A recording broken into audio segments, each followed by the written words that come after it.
Drug इन्स्पेक्टरचे previous 10 इयरचे paper जर तुम्ही analysis केले तर हा एक असा टॉपिक आहे, या टॉपिक वरती वारंवार क्वेश्चन विचारला जातो आणि क्वेश्चन ही डायरेक्ट आहे. मीन्स हा टॉपिक तुम्ही प्रिपेअर केला तर मार्क्स कन्फर्म तुमचे आहे. हा टॉपिक कोणता आहे आणि का हा टॉपिक इम्पॉर्टंट आहे याचे दोन स्ट्रॉंग रिझन मी तुम्हाला सांगणार आहे. प्लस फक्त रिझनच सांगणार नाही तर ह्या टॉपिकला तुम्ही कशा प्रकारे प्रिपेअर करायला पाहिजे आणि क्वेश्चनिंग नेमकं कशा प्रकारे केलं जातं या टॉपिक बद्दल आपण ते सगळं ह्या व्हिडिओमध्ये डिस्कस करूया. सगळ्यात आधी तुम्ही ड्रग इन्स्पेक्टरचे एक्झामिनेशन देत आहे का? तर हो, तर कमेंट मध्ये यस लिहायला विसरू नका. फर्स्ट ऑफ ऑल गाईज आपण डिस्कस करूया की असा कुठला टॉपिक आहे ज्या टॉपिक मध्ये प्रिव्हियस 10 इयर पासून वारंवार दरवर्षी क्वेश्चन विचारला जातो आणि क्वेश्चन एक दोन नाही तर मल्टिपल क्वेश्चन विचारले जातात. तर guys that one is the most important subject, that one is a jurisprudence आणि ज्युरिस्प्रुडन्स मधला मोस्ट इम्पॉर्टंट पॉइंट आहे that one is a schedule. Yes guys तुम्ही अगदी बरोबर ऐकलं आहे. आपण ज्या सब्जेक्टला या टॉपिकला अगदी लाईटली घेतो आणि कधीतरी मुलांना असं वाटतं की हा टॉपिक खूप बोरिंग आहे, तो टॉपिक तुमचं सिलेक्शन करू शकतं. हा टॉपिक अगदी इम्पॉर्टंट आहे का? तर तुम्ही ड्रग इन्स्पेक्टरचे एक्झामिनेशन देत आहे आणि जेव्हा आपण 10 इयरचे जे काही क्वेश्चन पेपर आहे याला अनालिसिस करतो तेव्हा या टॉपिक वरती वारंवार क्वेश्चनिंग विचारले जातात. का विचारले जातात त्याचे दोन स्ट्रॉंग रिझन मी तुम्हाला सांगणार आहे. फर्स्ट ऑफ ऑल गाईज प्रत्येक वर्षी हा टॉपिक रिपीट होत आहे आणि रिपीट होत आहे याचा अर्थ तुमच्या अपकमिंग एक्झामिनेशन मध्ये सुद्धा रिपीट होण्याचे चान्सेस जास्त आहे.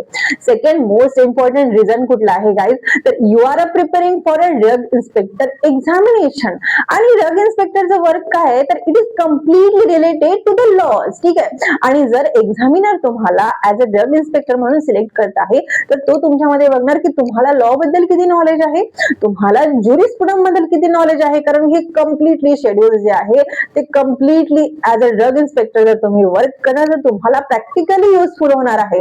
आणि यस ऑफकोर्स असा टॉपिक जो प्रॅक्टिकली युजफुल होणार आहे if you are working as a drug inspector तर तो टॉपिक आपल्यासाठी खूप इम्पॉर्टंट ठरणार आहे. आणि म्हणून गाईज हा जो टॉपिक आहे हा आपल्याला अजिबात स्किप करायचा नाही आहे. शेड्यूल्स आणि फॉर्म्स यामध्ये असे क्वेश्चन डायरेक्टली विचारले जातात. डायरेक्टली तो तुम्हाला विचारणार की schedule X is related to which drug. ठीक आहे, नार्कोटिक आहे, ॲलोपॅथिक आहे, आयुर्वेदिक आहे, अशा प्रकारे तो तुम्हाला क्वेश्चनिंग विचारणार. किंवा तो डायरेक्टली विचारू शकतो की नार्कोटिक साठी कुठला शेड्यूल आहे, schedule A B C X Y असे ऑप्शन देणार.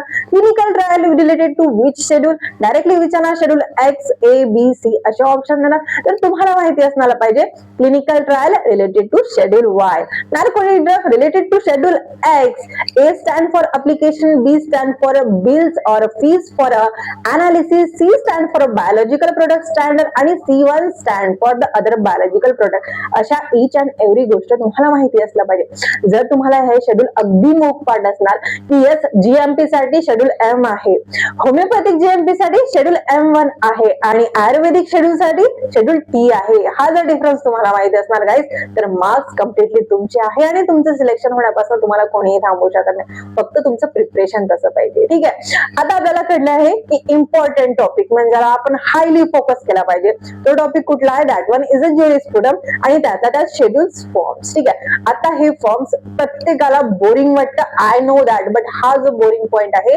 तुम्हाला खूप जास्त मार्क्स देऊ शकतो. मग ह्या पॉइंटला कशा प्रकारे प्रिपेअर करायला पाहिजे तर गाईज त्यासाठी तुम्हाला काहीच करायचं गरज नाही, फक्त 10 मिनिटं करा आणि 10 मिनिटांमध्ये फक्त स्वतःची नोट्स प्रिपेअर करा. येस गाईज, जर ही एक्झामिनेशनला 8 दिवस राहिला आहे, जरी एक्झामिनेशनच्या अगोदर ऍटलीस्ट 2 दिवसा अगोदर जरी तुमच्यापर्यंत हा व्हिडिओ पोहोचला असेल तरीही तुम्ही हे सेम मेथड फॉलो करू शकता आणि हे सेम मेथड तुम्ही 2 दिवसा अगोदर सुद्धा शेड्यूल तुम्ही पाठ करू शकता, कम्प्लीट शेड्यूल. ठीक आहे, जर हा व्हिडिओ एका दिवसा अगोदर जरी मिळाला तरीही तुम्हाला नोट्स प्रिपेअर करायचे कशा प्रकारे तर अशा प्रकारे फक्त आणि फक्त 2 पेजेस मध्ये तुम्हाला शेड्यूल लिहायचं आहे आणि रिमेनिंग 2 पेजेस मध्ये तुम्हाला फॉर्म्स लिहायचे आहे. ठीक आहे, काय करायचं आहे, शेड्यूल ए लिहायचं आहे, A stand for the application, ठीक आहे, B stand for the fees for analysis. तो अशा प्रकारे प्रत्येक शेड्यूल लिहायचं आहे.